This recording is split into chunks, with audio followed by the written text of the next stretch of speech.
New and newer things seem to be happening in the firearm department. Let's take a look at the latest gun news regarding bans, new guns, and gun development. New York's latest gun laws face legal troubles. The first of what is expected to be multiple legal challenges to the recently approved gun law changes for concealed carry was filed in federal court as both sides braced for legal battles over the measures. The challenge to the law was filed by Republican businessman and congressional candidate Carl Paladino, who challenged the provision's requirement that businesses must affirmatively declare firearms are welcomed in their establishments. Paladino's legal complaint called the measure patently unconstitutional for the state to require citizens to seek permission from a business or property owner before entering.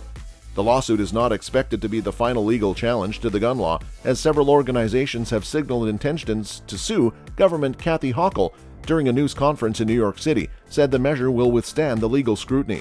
We worked very intentionally with top legal minds around this country to craft legislation working with the legislature to ensure it met all constitutional requirements and thresholds, she said. We passed a law we believe is constitutionally sound, and we will defend it. New York state lawmakers recently approved a package of gun law changes in the wake of a Supreme Court ruling that eased the state's century-old law on concealed carry for firearms. The law restricts guns in parks, educational institutions, and mass transit. New permitting requirements for concealed carry will also be put in place that will include training as well as require the locked storage of guns in cars. Highly anticipated Ruger-built lever action. We've been waiting with bated breath for a peek at Ruger's very first Marlin rifle build. While photos leaked out here and there, along with a few sample guns, we were waiting on a production gun to run some 45 to 70 government rounds. Everyone was asked the same questions. What changed? What remains the same? Should we be excited about this new Marlin era? And has Ruger really improved the Marlin brand? Polished stainless steel meets pepper gray laminate to make the new Marlin 1895 SBL rifle a looker, which is enhanced even more by the nickel-plated bolt with spiral flutes. But its features are practical too. The receiver, lever, and trigger guard plate are CNC machined from 416 stainless forgings, and there's a large loop lever.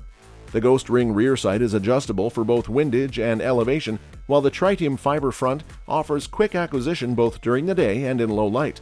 The extended Picatinny top rail opens the door for standard optics, red dots, and scout scopes.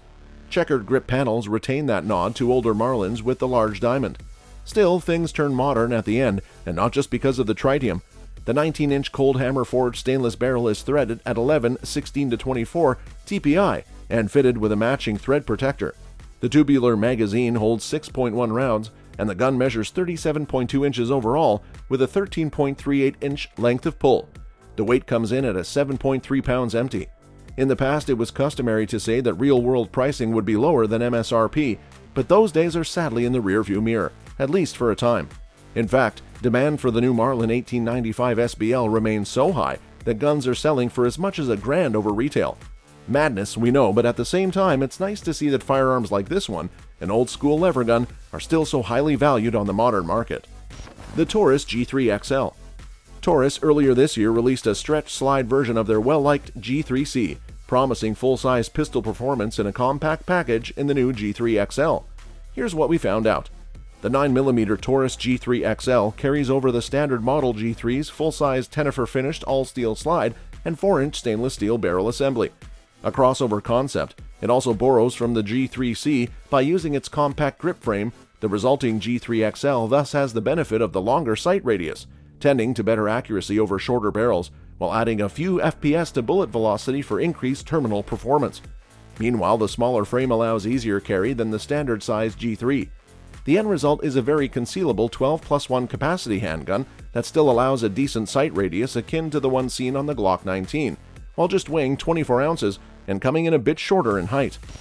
Go back to your country when pressed on U.S. gun issues. Polarizing Rep. Marjorie Taylor Greene is again making headlines for telling a British reporter to go back to your country after being asked about gun control. The heated exchange, which occurred during a press conference, was proudly shared by the Georgia Republican on Twitter. When British press wants to argue about our God-given American gun rights, my answer is go back to your own country. In the video, a reporter questioned Greene about her stance on gun control, saying that in the UK we don't have guns, but we don't have mass shootouts either. Greene then snapped at her, claiming that the UK has all kinds of crime, and adding, "You have mass knivings, lady." "Well, you can go back to your country and worry about your no guns," Greene continued. "We like ours here." that we don't have guns in the UK, that is true, but we don't have mass shootings either. Children aren't scared to go to You school. have mass stabbings, lady. Oh, you can go back to your country and worry about your no guns. We like ours here. According to data reported by the BBC, U.S. gun fatalities far surpass those in other countries. Green has remained staunchly opposed to strengthening gun laws. Earlier this month, in a series of videos posted to Rumble, she said, "School shootouts should never happen, and I'll tell you why. It's because we have the Second Amendment. We have the right to bear arms." Green, one of former President Donald Trump's most loyal allies in Congress, has been no stranger to controversy since being elected in 2020.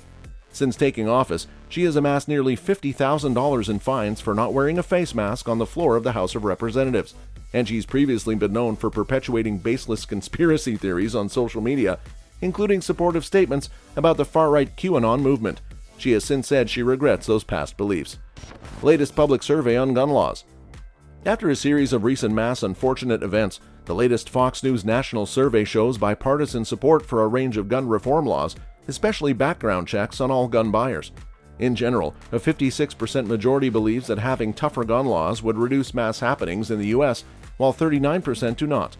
On specific gun proposals, voters are most supportive of requiring background checks on all gun buyers, 88%, and improving enforcement of existing gun laws, 84%.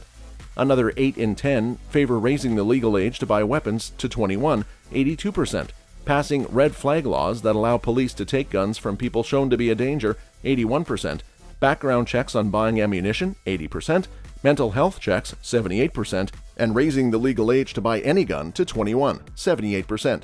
Roughly three-quarters favor requiring a 30-day wait period for all gun purchases, 77%, and increasing the number of armed guards at schools, public venues, 73%. 7 in 10 favor banning high-capacity ammunition clips, 70%, while slightly less, 63%, support banning assault weapons altogether. The only proposals tested that lack majority support are allowing teachers to carry guns at school, 48%, and encouraging more citizens to carry a weapon, 45%.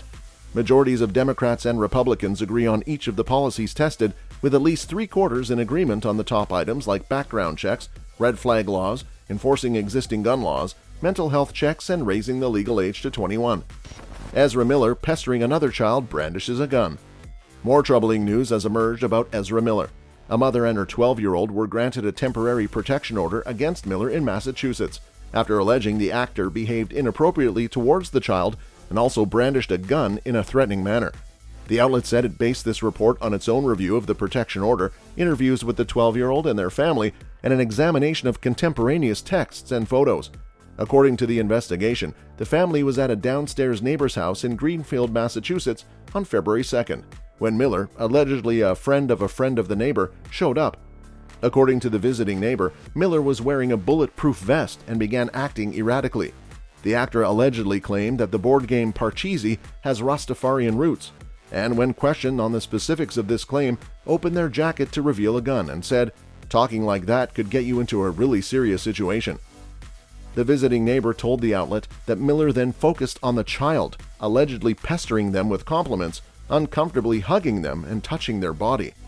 Both Miller and the minor are non-binary and use they-them pronouns. The child and their mother said that Miller's strange behavior and dilated pupils made them think the actor was under the influence. Representatives for Miller could not be reached for comment. That's all for this video, folks. We'll see you another time.